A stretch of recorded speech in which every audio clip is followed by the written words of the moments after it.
আলেমগণ যখন আল্লাহর হুকুমে জান্নাতে রওনা হবেন, তখন আলেমগণের জান্নাতে যাওয়ার পথের পাশে কিছু গুনাহগার মুসলমান দাঁড়িয়ে থাকবে। একজন গুনাহগার মুসলমান একজন আলিমকে দেখে বলবে, হুজুর আমার একটা কথা শুনুন। কি কথা?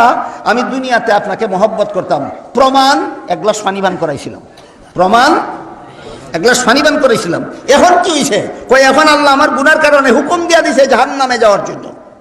আল্লাহ রাসূল বললেন, আরেকজন গুনাহগার মুসলমান জান্নাতে যাওয়ার পথে আরেকজন আলিমকে ডাকবে, ডেকে বলবে, হুজুর আমার একটা কথা শুনে দেন। কি কথা তোমার? আপনাকে আমি দুনিয়াতে মহব্বত করতাম, প্রমাণ একদিন উজুর পানির ব্যবস্থা করে দিয়েছিলাম। হাদিসের ব্যাখ্যায় লেখা আছে, একজনে এক গ্লাস পানি খাওয়ানির কথা কইছে, আর একজনে এক বদনা উজুর পানি দেওয়ার কথা কইছে। আল্লাহ রাসূলকে উদাহরণস্বরূপ বলেছেন, আসলে যে যা করেছিল আলেমদের সাথে সবাই তা বলবে, সবাই তা বলবে, কিন্তু আল্লাহ আমার গুনার কারণে হুকুম দিয়া দিয়েছেন জাহান্নামে যাওয়ার জন্য।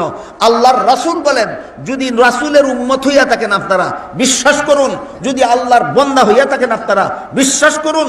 আল্লাহর রাসূল বলেন, এই কথা শুনে আলেমগণ যে নিজেদের জান্নাতে যাইতেছিলেন, নিজেদের জান্নাতে যাওয়া বিরতি দিয়া দাঁড়িয়ে যাবেন। কেন?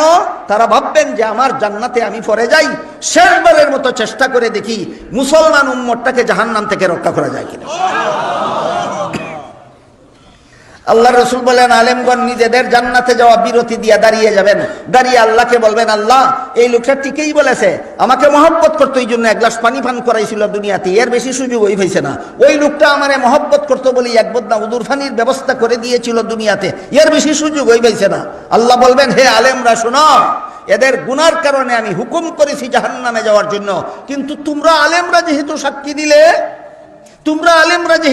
দিলে, এক গ্লাস পানি পান করাইছিল ঘৃণা করে নয় মহব্বত করিয়া, এক বদনা উজুর পানি দিয়েছিল ঘৃণা করিয়া নয় মহব্বত করিয়া, তোমাদের সাক্ষীর কারণে এদেরকে আমি মাফ করে দিলাম। আলেমরা তোমরাও জান্নাতে যাও এই সমস্ত গুনাহগার মুসলমানকে সাথে নিয়ে।